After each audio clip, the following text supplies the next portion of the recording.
साथियों, जय जय श्री राधे। आज मैं रवि वैष्णव आपको आपके अपने ब्रज लीला दर्शन चैनल के माध्यम से श्री राधा बिहारी जी मंदिर के ऐसे दिव्य दर्शन कराने लेकर आए हैं। ये देखिए, श्री राधा बिहारी जी मंदिर, देहकुंड, ऊंचा गांव, जो श्री ललता जी सखी के मंदिर के बिल्कुल ही पीछे बना हुआ देहकुंड है। आज हम आपको वहाँ के अद्भुत दिव्य दर्शन कराने के लिए लेकर आए हैं। तो आइए हमारे साथ, हम आपको लेकर चलते हैं श्री राधा बिहारी जी के दिव्य दरबार में। तो यही है वो दिव्य दरबार। आइए साथियों, अब हम आपको यहाँ के अद्भुत दिव्य दर्शन और यहाँ के जो मुख्य सेवायत जी हैं उनके मुखारबिंद से हम आपको यहाँ की रचित कथा को अवगत कराते हैं। तो आइए हमारे साथ। और यहीं पर विराजमान स्वयं शिव शंकर महादेव, आप ये मंदिर में जैसे ही हम अंदर प्रवेश करते हैं तो भगवान महादेव के भी दर्शन हम प्राप्त करते हैं। और आप ये सामने देख रहे हो, यही हैं राधा बिहारी जी महाराज। तो आइए साथियों, अब हम आपको यहाँ के दर्शन कराते हैं। तो अब हम आपको लेकर आ गए हैं श्री राधा बिहारी जी के बिल्कुल उसी प्रांगण में जहाँ विराजमान श्री राधा बिहारी जी हैं। तो आइए अब हम आपको श्री राधा बिहारी जी के दिव्य दर्शन कराते हैं। कहते हैं यहाँ भगवान श्री कृष्ण ने श्री राधा रानी जी को एक ब्राह्मण को दान में दे दिया था, और उस दान में देने के बाद में भगवान श्री कृष्ण अपने आप में पश्चाताप करने लगे और कहने लगे, अरे मैंने ये क्या कर दिया कि अपने स्वयं प्रियतम, जो प्यारी सबसे प्रिय है श्री राधा रानी जी, उनको एक ब्राह्मण को दान दे दिया। तो उन ब्राह्मण जी से कहने लगे कि हे ब्राह्मण देव, अब मुझे क्या करना चाहिए जिससे कि मैं अपनी राधा रानी जी को आपसे प्राप्त कर सकूं। तो ब्राह्मण जी ने बताया कि आप एक कार्य कर सकते हो जो नियमित अनुसार है। कहते हैं कि जब कोई दान दे देता है तो उससे वापस नहीं लिया जाता। तो कहते हैं कि आप ऐसा करो, श्री राधा रानी जी के बराबर आप ये यहाँ पर दर्शन कर पा रहे हो, तराजू में राधा रानी है। तो ब्राह्मण देवता ने कहा कि आप राधा रानी जी के बराबर हमें सोना दान कर दीजिए, तो आप राधा रानी जी को वापस ले सकते हो। तो इसी प्रकार आप जो दर्शन कर पा रहे हो कि एक तरफ राधा रानी जी तराजू के पलड़े में विराजमान है, और यहीं दूसरी तरफ सोने चांदी के आभूषणों में स्वसद, ये जो तराजू में देख रहे हो, यहाँ पर सोने चांदी के आभूषण और जेवर जवाहरात यहाँ भगवान श्री कृष्ण ने और श्री ब्राह्मण देवता को दिए, और उसी प्रकार ब्राह्मण देवता से राधा रानी को भगवान श्री कृष्ण ने प्राप्त किया। आप दर्शन कर पा रहे हो श्री राधा बिहारी जी के। जय जय श्री राधे।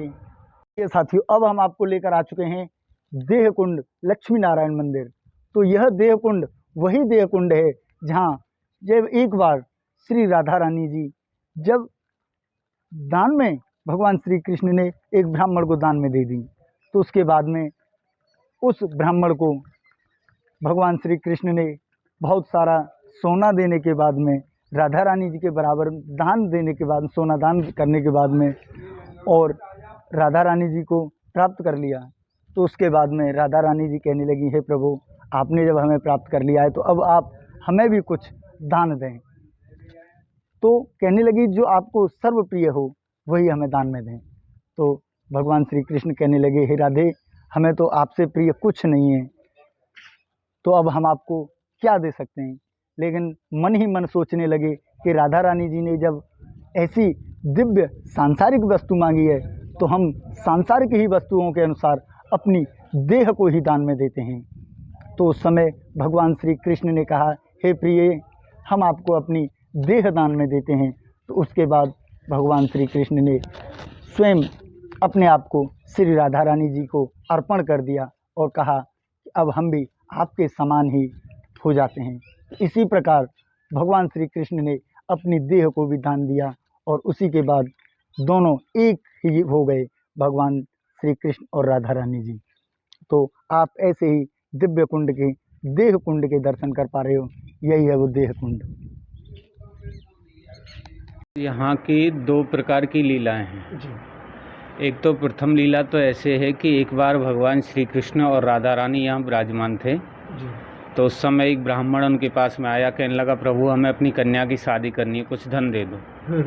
तो भगवान बोले, प्रभु मेरा धन तो राधा रानी है, ब्राह्मण देवता धन लेना है तो किसी धनवान के पास में जाओ। अच्छा। मेरा धन तो राधा रानी है, मेरे पास और कोई धन नहीं है। हाँ। तो ब्राह्मण समझ गया कि भगवान हमें टालना चाह रहे हैं, हाँ। बहाना बना रहे हैं भगवान। तो ब्राह्मण बोला प्रभु जो आपका प्रिय धन है हाँ। आप उसी को हमें अर्पण कर दो। अच्छा। तो भगवान बातों में फंस गए। तो ब्राह्मण को भगवान ने कहा कि राधा रानी को आप ले जाओ। राधा रानी का हाथ पकड़ा, ब्राह्मण को पकड़ा दिया, प्रभु ले जाओ राधा रानी को। अब राधा रानी को लेकर के जब ब्राह्मण जाने लगा तो भगवान ने सोचा बिना राधा के तो रह नहीं पाऊंगा। हाँ। तो ब्राह्मण से निवेदन किया प्रभु आप राधा रानी को हमें दे दो वापस। तो ब्राह्मण बोला मैंने उधार थोड़ी लिया है आपसे जो वापस दे दूं, मैंने तो दान में लिया है। हाँ। और दान दी वस्तु वापस नहीं होती है। हाँ। तो भगवान ने कहा तो कोई ऐसा उपाय बताओ जो दान दी वस्तु को वापस लें, तो क्या करें, फिर उसके बदले में क्या करना चाहिए। तो ब्राह्मण बोला प्रभु दान दी वस्तु वापस लेते हैं तो उसके बराबर तोलकर सोना देना पड़ता है। अच्छा। तब भगवान ने राधा जी के बराबर तोल करके सोना ब्राह्मण को दिया जी। और राधा रानी को अपने पास विराजमान किया। ये तराजू रखा हुआ है, इधर राधा रानी है और इधर सोना रखा हुआ है तराजू के पल्ले में। इधर भगवान कृष्ण खड़े हुए हैं। तो जो कुंड है वो यहीं पर इसी कुंड की बात है, वो इसी कुंड की बात है। राधा रानी के बराबर तोल करके सोने का दान किया। तो उसके बाद में भगवान ने राधा रानी को अपने पास में विराजमान किया। ब्राह्मण सोना लेकर के चला गया जी। तो राधा रानी ने भगवान के साथ में जब विराजमान हुई राधा रानी, तो मंदिर का नाम राधा विहारी हुआ। जो ऊपर मंदिर का नाम है राधा विहारी, राधा जी के साथ में यहाँ पर भगवान विराजमान हुए। तो उसके बाद में जब राधा जी के देह के बराबर तोला था, इसलिए कुंड का नाम देह कुंड हुआ। तो यहाँ पर किस प्रकार की मान्यता है कि जैसे कि कुछ मान्यता प्राप्त होती है लोगों को, मन्नतें उनकी पूरी होती हैं? देखो देह कुंड की एक तो मान्यता ये है कि इसमें स्नान करने से देह में जितने भी अपने शरीर में जो भी कोई रोग हैं तो उनसे मुक्ति मिलती है, ऐसी मान्यता है। दूसरा, देह कुंड में स्नान करने से 3 जन्म के पापों को नष्ट करते हैं, ऐसा इसमें भी लिखा है। जब ललिता जी का विवाह होता है, इस गांव की मुख्य लीला है ललिता जी का विवाह स्थल जो उधर की पहाड़ी पर है। हाँ। तो वहाँ जब शाकाचार बोला जाता है तो उसमें लिखा हुआ है कि भादों शुक्ला द्वादशी देह कुंड में नहाए, 3 जन्म के पाप सब दर्शन ही ते जाए। तो दर्शन मात्र से 3 जन्मों के पापों का हरण होता है, देह कुंड का दर्शन। एक कथा की जो मान्यता है, ये तो जो कथा बताई आपको सोने वाली कथा बताई, लेकिन यहाँ की जो मुख्य लीला है वह अभी तक किसी भी न्यूज़ चैनल वाले ने नहीं निकाली है। हाँ। और ना ही किसी को मालूम है। अच्छा। यहाँ का जो मुख्य भाव है वह ऐसे है कि एक बार भगवान श्री कृष्ण और राधा रानी यहाँ विराजमान थे जी। तो उस समय भगवान से राधा रानी ने एक प्रश्न किया छोटा सा, जैसे हर प्रेम का अपने प्रेमी से पूछ लेती है, ऐसे ही राधा रानी भगवान से पूछने लगी प्रभु तुम मुझसे कितना प्रेम करते हो। तो भगवान की रोजाना की आदत थी, जो भी सखी पूछती उसी की दोनों हाथ सर पे रख देते और बोलते जी किशोरी तेरी सौगंध खा रहा हूँ, तो उससे ज़्यादा प्रेम किसी को नहीं करता। अच्छा। तो जो भी सखी पूछे, ललिता जी पूछे जो ललिता जी की सौगंध खा जाएं। हाँ। चंद्रावली पूछे तो चंद्रावली की सौगंध खा जाएं। आज राधा रानी ने पूछा तो राधा रानी के सर पर दोनों हाथ रख दिए, बोले तुम्हारे ज़्यादा प्रिय कोई नहीं है, तुम्हारी सौगंध खा रहा हूँ। अच्छा। तो राधा रानी बोली प्रभु यह बात तो आप सभी सखियों से कहते हो। हाँ। मेरे सामने भी कह देते हो, बाद में भी कह देते हो, सखियों हाँ। से मैंने सुना है कि मेरी सौगंध खा गए आज।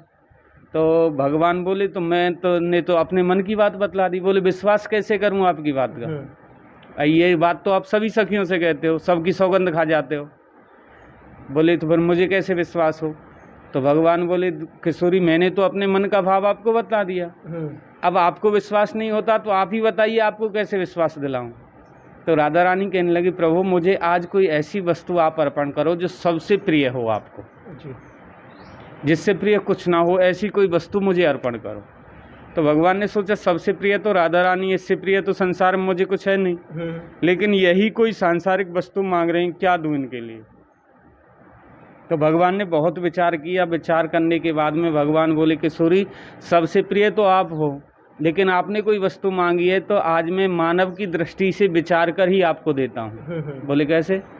बोले मानव को सबसे प्रिय अपना ये तन होता है, ये देह होता है, इससे प्रिय कुछ नहीं होता। पिता पुत्र पत्नी पति सब बाद में प्रिय होते हैं, पहला अपना शरीर होगा तभी तो कोई किसी से प्रेम करेगा। बोले सबसे प्रिय मानव को अपना ये देह होता है, आज से मैं अपना ये देह आपको अर्पण किए देता हूँ। तो भगवान कृष्ण का और राधा रानी का जो प्रथम मिलन हुआ, जो देह से मिलन जिसे बोलते हैं, वो सर्वप्रथम यहीं पर हुआ था। तो जैसे ही भगवान ने राधा रानी को अपना देह अर्पण किया तो उसकी यहाँ पर प्रमाण हैं। तो भगवान राधा जी के ही समान बन गए।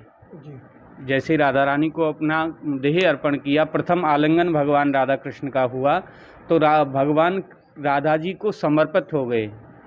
उसका प्रमाण यहाँ पर है कि भगवान ने राधा जी के ही समान रूप धारण कर लिया। अच्छा। जो गौर श्याम वर्ण के भगवान थे, गौर वर्ण के हो गए। हाँ। आज भी इस गांव में प्रमाण है कि भगवान के 3 मंदिर हैं यहाँ पर राधा कृष्ण के। जी। एक तो ये राधा बिहारी जी का है, ऊपर ललता सखी का मंदिर है, सामने कुंड के पास में विराजमान है देही बिहारी के नाम से। ये 3 मंदिर ही राधा कृष्ण के हैं जो प्राचीन मंदिर हैं। इन तीनों ही मंदिरों में भगवान गौर वर्ण के हैं। हर जगह ब्रज में जाओगे भगवान श्याम वर्ण के मिलेंगे और राधा रानी गौर वर्ण की मिलेंगी, लेकिन यहाँ पर तीनों ही मंदिरों में भगवान गौर वर्ण की प्रतिमा है कृष्ण की। दूसरा यहाँ का प्रमाण, जैसे भगवान श्याम वर्ण से गौर वर्ण के तो हो ही गए देह अर्पण करने के बाद में, लेकिन यहाँ के जो मुख्य श्रोता हैं और जो वक्ता हैं जो बताते हैं कि भगवान ने उस समय बिल्कुल राधा जी में और भगवान में कोई अंतर ही नहीं रहा था। दोनों जैसे ही एकाक्षर हुए, जो एक प्राण दो देही जो कहा जाता है, जैसे ही दोनों का आलिंगन हुआ, दोनों एक दूसरे के वशीभूत हुए, तो उस समय भगवान ने राधा रानी के समान गौर वर्ण तो धारण किया ही, लेकिन भगवान बिल्कुल राधा के ही समान हो गए। बोले कैसे? सब मंदिरों में आप कहीं भी जाओगे, पूरे ब्रज में, यहाँ ऊंचे गांव में भी आप जाओगे तो सब मंदिरों में भगवान की प्रतिमा राधा जी की प्रतिमा से करीब 1 इंच ऊंची मिलती है, बड़ी मिलती है जी। लेकिन ये सामने आप देखो भगवान को, जो राधा बिहारी जी का मंदिर है, यहाँ पर दोनों की प्रतिमा की लंबाई बिल्कुल बराबर है, सेम एक जैसी है। ना राधा जी बड़ी हैं ना कृष्ण जी बड़े हैं, बिल्कुल एक जैसे हैं जी। तो ये दूसरा प्रमाण है। तो भगवान ने राधा जी को जब अपना देह अर्पण किया तो भगवान राधा के ही समान बन गए। उस समय जब राधा और कृष्ण भगवान के देह से जो उत्पन्न हुआ जो रस, जो आनंद की धारा बही, उसी से इस कुंड का निर्माण हुआ। मुख्य बात तो ये है कि देह कुंड नाम इसीलिए है कि राधा कृष्ण के देह से उत्पन्न हुआ है। जो जैसे ही दोनों का मिलन हुआ तो जो आनंद और रस की धारा वही, देवताओं ने अमृत की वर्षा की तो उनके शरीर से जो धारा बहने लगी रस की, आनंद की, उसी से इस कुंड का निर्माण हुआ। इसलिए इस कुंड का नाम देह कुंड। तो अगर हमारा यह वीडियो आपको पसंद आया हो तो हमारे चैनल को सब्सक्राइब करें, वीडियो को लाइक करें, ज़्यादा से ज़्यादा शेयर करें। जय श्री राधे, बांके बिहारी लाल की जय।